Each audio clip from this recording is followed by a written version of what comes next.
مسلم اقلیت کا مسئلہ ٹرپل طلاق نہیں ہے، مسلم اقلیت کا مسئلہ انصاف کا ہے، ڈسکریمنیشن کا ہے، ہم کو ہمارے روزگار میں حصہ ملنے کا ہے، بینک سے ہم کو جو لون دیے جاتے ہیں اس میں ہمارا حصہ ملنا ہے، پولیس کے ذریعے سے جب ہم کو انصاف ملنا چاہیے، ناانصافی نہیں۔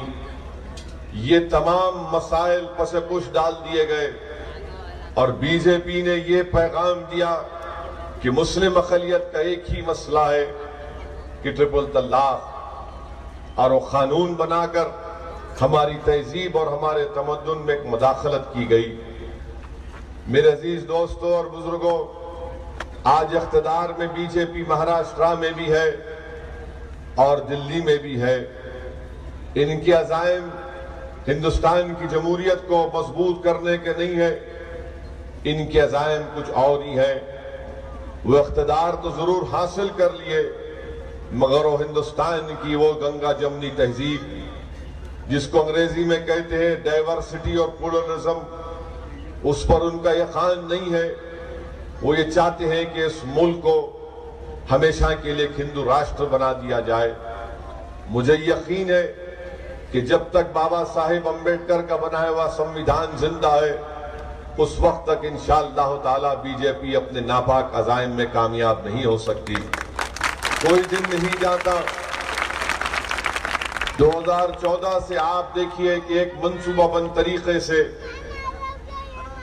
کبھی لو جہاد کا نام دیا گیا، کبھی گھر واپسی کی بات کی گئی، اور 2015 سے موب لنچنگ کے نام پر، کبھی گائے کے نام پر مسلم اقلیت کو، دلتوں کو نشانہ بنایا گیا، تو کبھی گائے کو اتنی عزت دے دی گئی کہ ایسا لگتا ہے کہ آج مسلم اقلیت کی جان کی قیمت ایک جانور سے کم ہے، کیونکہ آستھا کو اتنا بڑھا دیا گیا، اتنی نفرت پیدا کر دی گئی کہ اگر کسی کا نام مسلمانوں کے نام سے ملتا جلتا ہے تو اس کو بھی مارا اور پیٹا جاتا ہے۔ یہ محض صرف جذبات میں لانے کے لیے میں نہیں کہہ رہا ہوں۔ دلی جو ہمارے ملک کی دارالحکومت ہے، جو ہمارے ملک کی راجدھانی ہے، جو ہمارے ملک کی کیپٹل ہے، وہاں پر ایک نوجوان اپنے دوستوں کے ساتھ کسی محلے سے گزرتا ہے، بحث و تکرار ہو جاتی ہے، بات نوبت آ جاتی ہے مارم پیٹی پر، تو ایک لڑکا خون میں لہو لہان دوڑتا ہوا جب اپنے گھر کو پہنچتا ہے تو اس کی ماں اس سے پوچھتی ہے کہ کیا ہوا، کس سے تو لڑ کر آیا؟ تو اس نے بتاتا ہے، جب اس کی ماں اس سے پوچھتی ہے کہ تجھے کس لیے مارا گیا، تو لڑکا کہتا ہے کہ مارنے والوں نے سمجھا کہ میں مسلمان ہوں اس لیے کہ میرا نام ساحل تھا۔ اس کے بعد وہ لڑکا اپنی ماں کی گود میں دم توڑ دیتا ہے۔ یہ نفرت ہمارے ملک میں ہے۔ یہ نفرت کس نے پیدا کی؟ یہ نفرت کی پیدا کرنے میں اسد الدین اویسی کی تقاریر کا کوئی رول نہیں ہے۔ یہ نفرت پیدا کرنے والے یہ نفرت پیدا کر کے اپنی سیاسی روٹی کو سیکنا چاہتی ہیں۔ ان کے پاس ملک کی ترقی کے نام پر دکھانے کو کچھ نہیں ہے، تو ہندوستان کی ایک بہت بڑی تعداد جو نوجوانوں پر مشتمل ہے، ان کو اصل مدوں سے ان کی توجہ ہٹانے کے لیے نفرت پیدا کر دی جاتی ہے۔ کوئی دن نہیں جاتا جب ہم سے سوال کیا جاتا ہے کہ کیا تم پہلے ہندوستانی ہو یا پھر تم پہلے مسلمان ہو۔ یہ سوال کسی اور سے نہیں پوچھا جاتا، ہم سے پوچھا جاتا ہے، بار بار ہم سے سوال کیا جاتا ہے۔ میرے عزیز دوستوں اور بزرگوں، ہندوستان کی جمہوریت ہم کو اس بات کی اجازت دیتی ہے سمویدھان کہ ہم اپنے مذہب پر چلیں، اپنے پسند کے امیدوار کو ووٹ دیں اور اپنے ووٹوں سے ان کو کامیاب کریں۔ یہی بات میں آپ تک پہنچانے کے لیے آیا ہوں کہ آج حالات اور وقت کا تقاضا یہ ہے کہ آپ متحد ہو کر اپنے ووٹ کا استعمال کریے۔ جب سے بی جے پی کی سرکار بنی ہے، جو وعدے کیے گئے تھے کہ نوجوانوں کو روزگار ملے گا، آج ہمارے ملک میں ان ایمپلائمنٹ، بے روزگاری 6% کے اوپر ہو چکا۔ آج ہمارے ملک میں فیکٹریاں بند ہو رہی ہیں. آج ہمارے ملک میں موٹر سائیکل بنانے والے کمپنیاں ہفتے میں صرف 1 یا 2 دن کام کر رہی ہیں. 10 لاکھ لوگ آٹو موبائل انڈسٹری سے بے روزگار ہونے جا رہے ہیں. اخبارات نے لکھا کہ 5 روپے کا بسکٹ کا پیکٹ خریدنے کی سکت آج عوام کے پاس نہیں ہے. آپ بتائیے، جب یہ مدے ہمارے ملک کے لیے اہم ہیں، ہمارے ملک کے غریب عوام کے لیے ضروری ہے، مگر بی جے پی کے پاس اس کا کوئی جواب نہیں ہے. ریزرو بینک آف انڈیا سے بی جے پی 1,85,000 کروڑ روپے بطور منافع لیتی ہے اور تمام کے تمام پیسے ان کارپوریٹ اور بڑے بڑے صنعت کاروں میں بانٹ دیتی ہے، جبکہ اس کا کوئی فائدہ غریبوں کو نہیں پہنچتا. کارپوریٹ ٹیکس کم کر دیا جاتا ہے پھر سے ان لوگوں کو فائدہ پہنچانے کے لیے جنہوں نے الیکٹرل بانڈ بنا کر شاید بی جے پی کو دیا ہوگا. آپ بتائیے کہ ایک مسائل کتنے بڑے بڑے مسائل ہو رہے ہیں. ماب لنچنگ کا وہ واقعہ جو جھارکھنڈ کی سرزمین پر تبریز سے ہوا، ایک دردناک واقعہ، اور یقیناً جب ہم وہ ویڈیو دیکھتے ہیں تبریز کا تو ایسا محسوس ہوتا ہے کہ وہ تبریز کو نہیں مار رہے تھے، وہ ہندوستان کو مار رہے تھے. تبریز کو نہیں مار رہے تھے بلکہ جیسا کہ سپریم کورٹ کے ایک جج نے کہا کہ جو لوگ ماب لنچنگ کرتے ہیں وہ ہندوستان کے سمویدھان کی لنچنگ کر رہے ہیں. میں جھارکھنڈ کی سرزمین پر پچھلے دنوں وہاں پر میرا جلسہ ہوا، رانچی میں گیا تھا، تو میری ملاقات ہماری بیٹی جو تبریز کی بیوی تھی، اب جو بیوہ ہو چکی ہے، مجھ سے اس سے ملاقات ہوئی، ان کے رشتہ داروں سے ملاقات ہوئی. آپ بتائیے، ایک بچی جس کے ہاتھوں کی مہندی نہیں اترتی وہ اپنے شوہر سے محروم ہو جاتی ہے، اس کے زندگی کے وہ خوشنما لمحے برباد ہو جاتی ہیں. اب دنیا ہماری، آپ جانتے ہیں کہ دنیا کتنی خراب دنیا میں آپ اور ہم رہتے ہیں کہ جب تک کوئی زندہ رہتا ہے سب اطراف جمع ہوتے ہیں، اور خاص طور سے جب کسی عورت کا مرد مر جاتا ہے اور بھری جوانی میں جب ہماری بہن بیوہ ہو جاتی ہے تو 1 مہینہ 2 مہینہ دنیا یاد رکھتی ہے، اس کے بعد کوئی اس کو پلٹ کر نہیں دیکھتا. جب میں تبریز کی بیوہ کو دیکھا، میرے پاس کوئی الفاظ میری زبان سے نہیں نکل رہے تھے. صرف ان کے رشتہ داروں نے مجھ سے ایک بات کہی کہ سعود الدین اویسی، تبریز کو بھولنا نہیں، تبریز کو یاد رکھنا. اسی لیے میں ہر جلسے میں تبریز کا ذکر کرتا ہوں، ووٹ حاصل کرنے کے لیے نہیں، بلکہ میرا مقصد یہ ہوتا ہے کہ شاید جن انسانوں کے دلوں میں آج بھی دھڑکتا ہوا دل ہو، اس دل میں اور حرکت پیدا ہو جائے. جن میرے ہندوستان کے میرے بھائیوں اور بہنوں کا دل مردہ ہو چکا ہے، شاید تبریز کی یہ داستان سن کر ان کے مردہ دل میں ایک زندگی پیدا ہو جائے گی. کیونکہ اگر ہندوستان میں اگر انسانیت ختم ہو جائے گی تو پھر یہ ملک کی خوبصورتی ختم ہو جائے گی. یہ ملک تو گاندھی اور امبیڈکر کا ملک ہے. اس ملک کو آزاد کرانے میں تمام لوگوں نے مل کر اپنی قربانیاں دی. آخر کیا وجہ ہے کہ گاندھی کے ملک میں ایک معصوم بچے کو رات بھر کسی پیڑ سے اس کو رسیوں سے باندھ کر پیٹا جاتا ہے؟ آخر کیا وجہ ہے کہ ایک مجمع جمع ہے جس میں بچے، خواتین، بوڑھے ہیں، کسی میں انسانیت نہیں جاگتی کہ وہ دوڑ کر اس بچے کو مارنے والوں کو روکتے، اس بچے کو پانی پلاتے، مگر تماشا رات بھر چلتا رہا. بار بار اس سے کہا گیا کہ فلاں نعرہ مار، یہ نعرہ لگاؤ.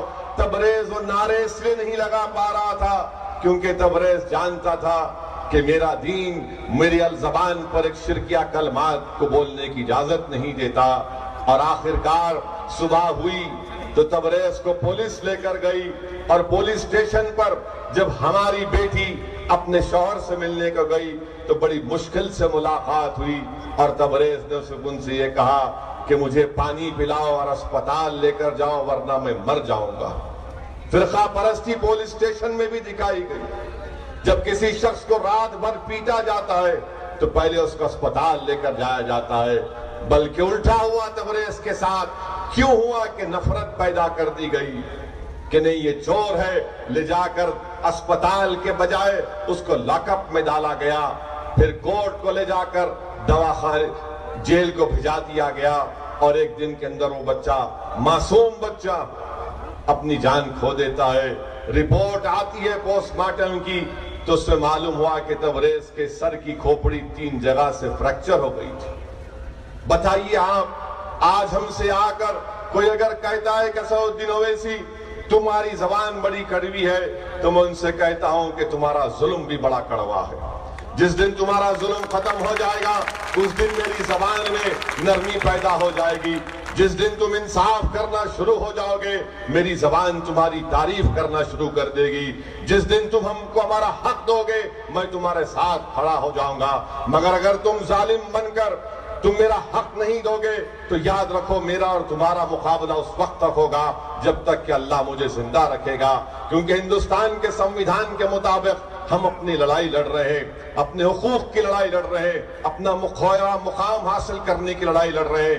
میرے عزیز دوستوں اور بزرگوں، میری عزتدار ماں اور بہنوں، جمہوریت میں جب تک آپ اپنا ووٹ کا استعمال نہیں کریں گے، اپنی پارٹی کے حق میں، اپنے پسند کے امیدوار کے حق میں استعمال نہیں کریں گے، کوئی آپ کی سنوائی نہیں ہونے والی۔ ابھی آپ کے سامنے ہمارے امیدوار نے ذکر کیا کہ کیسے کنٹونمنٹ بورڈ کے اندر مجھے تعجب ہوا، میں دیکھ کر آ رہا ہوں، مجھے حیرت ہو رہی ہے کہ مندر کو اجازت ہے مندر میں گھنٹے بجانے کی، گرجا گھر میں اجازت ہے عبادت کرنے کی، مگر ایک ہی عبادت گاہ بند ہے تو ہماری مسجد۔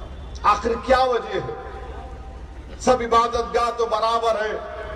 بھارت کے سنویدھان کے مطابق ہندوستان کا کوئی مذہب نہیں ہے، ہندوستان تمام مذہب کو مانتا ہے، ہندوستان ان لوگوں کو بھی عزت دیتا ہے جو کسی خدا کو بھی نہیں مانتے، جو کسی خدا کو بھی نہیں مانتے۔ اب تو ہمارے ملک میں سپریم کورٹ کے فیصلے کے بعد کوئی ہومو سیکشول اور لیسبینزم کو بھی کوئی کرائم نہیں ہے، 377 برخاست ہو گیا۔ ارے سب چیز ختم ہو جاتی ہے، مگر آخر کیا بات ہے کہ جب مظلوموں کے انصاف کی بات آتی ہے تو سب ایک ہو جاتے ہیں۔ میرے بھائی، میرے بزرگوں، میری ماں اور بہنوں، میں آپ سے گزارش کرنے کو آیا ہوں کہ اپنا احتجاج رجسٹر کروائیے۔ اور کیسے آپ اپنا احتجاج رجسٹر کروائیں گے؟ کیا صرف جذباتی نعروں سے آپ کا احتجاج سنا جائے گا؟ آپ کا احتجاج، آپ کی تکلیف، آپ کی آواز، آپ کے ووٹ سے پورے مہاراشٹر میں گونجے گی۔ جب کانٹی سے آپ کے ووٹ ہمارے امیدوار کے حق میں پڑیں گے تو وہ آپ کا ووٹ نہیں، وہ آپ کی آواز بنے گا، وہ آپ کی پہچان بنے گا، وہ آپ کی شناخت بنے گا، وہ آپ کی طاقت بنے گا، وہ آپ کے اتحاد کے قلم باردار کی نشانی بنے گا۔ میں یہی چند گزارشات آپ کے پاس آپ سے اخلاص کے ساتھ رکھنے کو آیا ہوں۔ ایک موقع دیجئے مجلس کو، میں ہمارے بزرگوں سے گزارش کر رہا ہوں کہ میں آپ کی قدر کرتا ہوں، میں آپ کے فیصلوں کی عزت کرتا ہوں۔ میں جانتا ہوں کہ ہمارے بزرگ آج بھی سمجھتے ہیں کہ کانگریس کو چھوڑ کر ہم کہاں جائیں گے۔ ہمارے بزرگوں کے دلوں میں ایک سوال ہے کہ اگر کانگریس کو نہیں دیں گے تو پھر ہماری زندگی کا کیا ہوگا۔ میں ہمارے بزرگوں سے اپیل کرنا چاہ رہا ہوں، آپ خود اپنے دل پر ہاتھ رکھ کر سوچئے، کبھی راتوں میں جب آپ اٹھ کر عبادت کے لیے اٹھتے ہیں اندھیری رات میں، آپ خود تھوڑی دیر کے لیے سوچئے کہ اگر آج آپ زندہ ہیں تو کانگریس کی وجہ سے نہیں ہے، اگر آج آپ زندہ ہیں تو سب سے پہلے اللہ کی وجہ سے، اگر آج آپ زندہ ہیں تو ہندوستان میں آج بھی ہمارا سنویدھان زندہ ہے، وہ سنویدھان جو تمام کو برابری کا حقوق دینے کا وعدہ کرتا ہے۔ میرے بھائی، میرے بزرگوں، اب کانگریس پارٹی میں دم خم نہیں رہا، اب کانگریس پارٹی میں وہ طاقت نہیں رہی۔ کیا آپ نہیں دیکھ رہے ہیں کہ پورے ملک میں اگر آج دوبارہ بی جے پی اقتدار پر آئی، اگر دوبارہ ہندوستان کے وزیر اعظم نریندر موڈی بنے تو کیا کانگریس ذمہ دار نہیں ہے اس کے لیے؟ کیا کانگریس ذمہ دار نہیں ہے اس کے لیے؟ بربادی ہمارا مقدر بنا کر رکھ دیے، بے روزگاری نوجوانوں کا مقدر بنا کر رکھ دیے، غربت ہماری قسمت بنا کر رکھ دیے۔ تعلیم سے دور رکھنا، ہمارے بچوں کو ایک ایک منصوبہ بند طریقے سے اسکول نہیں کھولے جاتے۔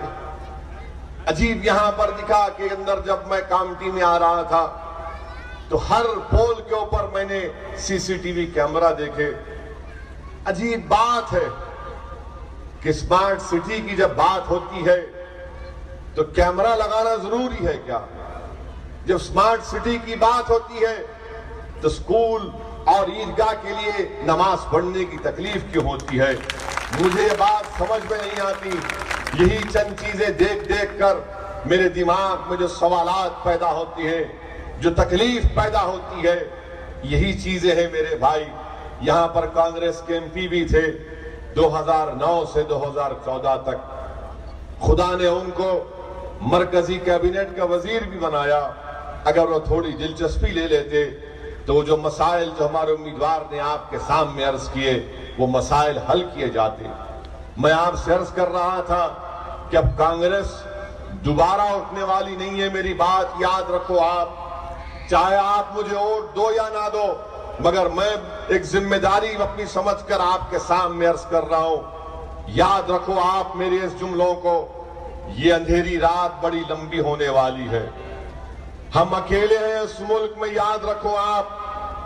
اگر آپ یہ سمجھ رہے ہیں کہ اس اندھیری رات میں کوئی دوڑتا ہوا کانگریسی آئے گا تو یاد رکھو یہ اندھیری رات میں جب بہت گپ اندھیرا ہوتا ہے تو دور سے بعض جگنو چمکتے ہیں۔ وہ جگنو چمکنے والے یہ کانگریسی ہیں۔ صرف جگنو روشنی نہیں دکھاتا، راستہ نہیں دکھاتا، یاد رکھو یہ صرف چمکتے ہیں اور ہم کو امید دلا کر بھاگ جاتے ہیں۔ میرے بھائی یقیناً صبح ہوگی انشاءاللہ تعالی، یقیناً صبح ہوگی، یقیناً ایک نئے دور کا آغاز ہوگا، مگر ہم اس کے لیے انتظار نہیں کر سکتے۔ مسائل کے انبار ہمارے سامنے ہیں۔ کانگریس پارٹی کے لوگ ذمہ دار ہیں۔ بی جے پی کو دو بار اقتدار انہوں نے تشتری پر رکھ کر دیا، اور آج جب مجلس کہیں سے الیکشن لڑتی ہے تو ہم پر الزام لگایا جاتا ہے کہ مجلس بی جے پی کی فلاں ٹیم ہے، ووٹ کاٹنے کے لیے آئے۔ میں کانگریس کے ذمہ داروں سے کہنا چاہ رہا ہوں کہ شرم کرو، شرم کرو تم لوگ، اس لیے کہ اورنگ آباد کی پارلیمنٹ کی سیٹ امتیاز جلیل نے کامیابی حاصل کی، مجلس اتحاد المسلمین کے امیدوار نے، تو ہم نے وہاں پر کس کو ہرایا، کس کو شکست دی؟ 30 سال کے شیو سینا کے ایم پی کو مجلس اتحاد المسلمین کے امیدوار امتیاز جلیل نے ہرا کر اورنگ آباد کے ایم پی بن کر آپ تمام کی نمائندگی ہندوستان کے پارلیمنٹ میں کر رہے ہیں۔ تو یاد رکھیے کہ آج شاکب ہمارے سامنے ہے، اس کی کامیابی یقینی ہو سکتی ہے بشرطے کہ آپ تھوڑا اعتماد پیدا کر لیں۔ جس طرح اورنگ آباد کی عوام نے متحد ہو کر اس بات کا فیصلہ لے لیا کہ اب کی بار ہم کسی کو ووٹ نہیں دیں گے، وہاں پر بھی کانگریس اور بی جے پی شیو سینا نے مجلس اتحاد المسلمین پر الزامات لگائے، بہت بڑے الزامات لگائے، مجھ پر ذاتی حملے کیے، مگر ہم نے اس کی پرواہ نہیں کی، کیونکہ عوام نے فیصلہ کر لیا تھا کہ اب کی بار ہمارا ووٹ صرف امتیاز جلیل کو پہنچے گا۔ ہزاروں کی تعداد میں پولنگ کے دن عوام نے نکل کر ووٹ دیا۔ میں جب دورے کرتا تھا اورنگ آباد کی سرزمین پر تو وہاں کی خواتین مجھے بلا کر میرے سر پر ہاتھ رکھ کر مجھ سے کہتی تھی کہ تم چلچلاتی دھوپ میں کیوں آئے ہو، تم واپس جاؤ، ہم نے فیصلہ کر لیا کہ اب کے بار ہم مجلس کو کامیاب کریں گے۔ میں آپ کو وہی بات کہنے آیا ہوں، یہاں پر بھی ہم کر سکتے ہیں، بلکہ مہاراشٹر کے ہر مقام پر ہم کامیابی حاصل کر سکتے ہیں۔ آپ یاد رکھیے کہ مہاراشٹر کی ودھان سبھا میں جب آپ کے ایم ایل اے جیت کر جائیں گے تو یقیناً وہ آپ کی آواز بنیں گے، آپ کے مسائل کو حل کریں گے۔ لوگ آپ سے پوچھیں گے ارے مجلس کے اگر 7-8 کامیاب ہو گئے تو کیا ہونے والا ہے؟ میں ان کو جواب دے رہا ہوں کہ ہندوستان کی پارلیمنٹ میں 540 پر مشتمل لوک سبھا ہے، اس میں صرف 2 مجلس کے ہیں جو الحمدللہ سب پر بھاری پڑتے ہیں۔ الحمدللہ ہم تمام پر بے باک طریقے سے بی جے پی کے پاس 306 ایم پی ہیں، مگر اللہ نے ہم پر بہت بڑا کرم کیا. ہم بی جے پی کے 300 MPs کے درمیان میں بیٹھ کر حق کی آواز کو بلند کرتے ہیں, ناانصافی کے خلاف آواز اٹھاتے ہیں, مظلوموں کے انصاف کا مطالبہ کرتے ہیں. میرے غیور عوام, میں آپ سے اپیل کرنے آیا ہوں کہ اپنے ووٹ کا صحیح استعمال کریے. میں پہلی مرتبہ کامیٹی کو آیا ہوں اور اللہ نے میری زندگی سے وفا کی تو انشاءاللہ دوبارہ آؤں گا. میری خواہش تھی کہ یہاں کی سرزمین پر جو اولیاء اللہ کے آستانے پر جا سکوں, مگر کسی بنا پر نہیں جا سکا. دوبارہ آؤں گا تو ضرور اس اولیاء اللہ کے آستانے پر جاؤں گا. میرے بھائی, یہی چیزیں ہیں جن پر آپ کو غور و فکر کرنا ہے. ووٹ آپ کے لیے ایک امانت ہے, اس کا صحیح استعمال کریے. ایک پڑھا لکھا نوجوان ہمارا امیدوار ہے, آپ ان کے حق میں اپنے ووٹ کا استعمال کریے. میری خواہش تھی کہ میں اور یہاں پر ٹھہر کر ایک لمبی گفتگو آپ سے کرتا, مگر مجھے ناگپور میں ایک اور جلسے کو جانا ہے اور وہاں پہ بھی انتخابی جلسہ ہے. میری آپ سے پھر سے گزارش ہے کہ متحدہ طور پر اپنے کے ووٹ کا استعمال کریے, اپنی پارٹی کو کامیاب کریے. متحدہ طور پر اپنے ووٹ کا استعمال کریے اور ڈرنے اور گھبرانے کی کوئی ضرورت نہیں ہے. بی جے پی اقتدار میں ہے تو یاد رکھیے بی جے پی بھی ایک سیاسی پارٹی ہے. کانگریس کے پاس اگر اقتدار نہیں ہے تو کانگریس بھی ایک سیاسی پارٹی ہے. اقتدار کسی کے پاس تھا, کسی کے پاس ہے اور کسی کے پاس نہیں رہے گا. مگر اگر ہم یہ بات سوچ سوچ کر اگر اپنے فیصلوں کو بدلنا شروع کر دیں گے تو پھر کل کوئی آ کر کہے گا کہ اب تم سیاست میں حصہ نہ لو, بلکہ تم اپنے گھر کے دروازے بند کر کے بیٹھ جاؤ. نہیں میرے بھائی, میرے نوجوانوں, یہ سیاست, یہ ماحول ہم پیدا ہونے نہیں دے سکتے. ہم کو اپنے حق کے لیے نکلنا ہے, اپنی آواز کو بلند کرنا ہے. اور جیسا کہ ہمارے حیدرآباد کی ایک کہاوت ہے کہ جب تک بچہ نہیں روتا ماں اس کو دودھ نہیں پلاتی. تو جب تک ہم اپنی آواز کو بلند نہیں کریں گے ہم اپنے مسائل کو بھی حل نہیں کر سکتے. اورنگ آباد کی MP سیٹ کی کامیابی ہم تمام کو ایک حوصلہ بخشتی ہے. اورنگ آباد سے مجلس کی کامیابی ہم تمام کو ایک پیغام دیتی ہے کہ آپ اگر اپنا خواب دیکھنا شروع کریں گے تو اللہ ان خوابوں کو پورا کر دے گا. آپ ایک خواب دیکھیے, میں آپ سے وعدہ کر رہا ہوں کہ انشاءاللہ تعالی آپ اور ہم مل کر ان خوابوں کو پورا کریں گے. وطن عزیز میں یہ تمام نامصائب حالات سے آپ اور ہم ضرور گزر رہے ہیں, مگر یاد رکھیے کسی حد تک ہم کو بھی اپنا گریبان میں جھانک کر اپنا محاسبہ کرنا پڑے گا. ہم کو بھی اپنے آپ سے سوال کرنا پڑے گا کہ آخر کیا ہو گیا اتنے سالوں کے بعد, یہ کشمکش, یہ غیر یقینی کیفیت کیوں پیدا ہو گئی. میرے پاس ایک ہی جواب ہے کہ آپ نے سیاست سے دوری اختیار کر لی, آپ نے سیاست میں حصہ لیا مگر حصے داری کا مطالبہ نہیں کیا. یاد رکھیے سیاست میں حصہ لینا ضروری ہے مگر اپنا حصہ بھی حصے داری کی ضرورت ہے. آپ کو اپنا مقام حاصل کرنا پڑے گا. یہ پیغام مجلس اتحاد المسلمین آپ کو دیتی ہے. میں آپ کو بتانا چاہ رہا ہوں کہ مجلس ایک کوئی نئی جماعت نہیں ہے. پچھلے 70 سال سے سرزمین اس وقت کے آندھرا پردیش, موجودہ تلنگانہ میں مجلس اتحاد المسلمین نے اپنا کام شروع کیا تھا. جب مجلس نے 1960 میں پہلا الیکشن لڑا تو مجلس کے چند اراکین بلدیہ کامیاب ہوئے. 62 میں ایک MLA جیتا اور مسلسل 30 سال کی محنت کے بعد, بلکہ مسلسل 22 سال کی محنت کے بعد مجلس نے حیدرآباد کی پارلیمنٹ کی سیٹ پر کامیابی حاصل کی. اس کے بعد مجلس اتحاد المسلمین نے میڈیکل کالج کا قیام عمل میں لایا, انجینئرنگ کالج کا قیام عمل میں لایا. 2 اسپتال مجلس چلاتی ہے, ایک 500 بیڈ کا اور ایک 350 بیڈ کا دواخانہ چلاتی ہے. MBA MCA college, architecture college مجلس چلاتی ہے.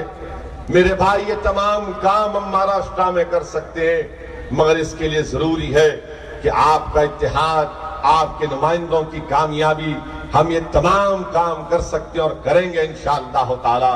میرا بھی خواب ہے کہ ہمارے بزرگوں نے جو کام سرزمین حیدرآباد پر کیا، میں وہی کام انشاءاللہ تعالی سرزمین مہاراشٹرا پر کرنا چاہتا ہوں۔ اللہ نے مجھے بہت عزت سے نوازا، اللہ نے مجھے اتنی نعمتوں سے نوازا، میرا بھی فریضہ بنتا ہے کہ میں اس دنیا سے رخصت ہونے سے پہلے کچھ ایک اچھا کام کر کے جاؤں، اور اچھا کام صرف یہی ہو سکتا ہے کہ آپ تمام کو متحد کرنا، ہمارے نمائندوں کو بلدیہ کے پنچایت میں، اسمبلی میں، پارلیمنٹ میں کامیاب دیکھنا، اور ہمارے تعلیمی اداروں کو قائم کرنا، اسپتالوں کو قائم کرنا، یہ ہماری اہم چیزیں ہیں۔ میں پھر سے آپ سے اپیل کر رہا ہوں کہ اپنا ایک ووٹ مجلس کے حق میں استعمال کریے، ڈرنے اور گھبرانے کی ضرورت نہیں ہے۔ یہ تمام طوفانیں آئیں گے اور چلے جائیں گے، اللہ ہمارے ساتھ ہے، اللہ کی ذات پر اٹوٹ توکل کریے، اور انشاءاللہ تعالی یہ تمام باطل طاقتیں جو ہم کو، ہماری شناخت کو مٹانا چاہتے ہیں، انشاءاللہ تعالی اللہ ان باطل طاقتوں کو مٹا دے گا، اللہ حق کو سربلند کرے گا، اور یہ تمام کے تمام جو آج مظلومین کو نشانہ بنا رہے ہیں، یاد رکھیے، آپ میری اس بات کو یاد رکھیں گے انشاءاللہ تعالی کہ اللہ سبحانہ و تعالی ان کو صف ہستی سے مٹا دے گا، ان کے حکومت کا، ان کے اقتدار کا ایک نقطہ بھی نہیں رہے گا انشاءاللہ تعالی، ان کا ایک نقطہ بھی نہیں رہے گا۔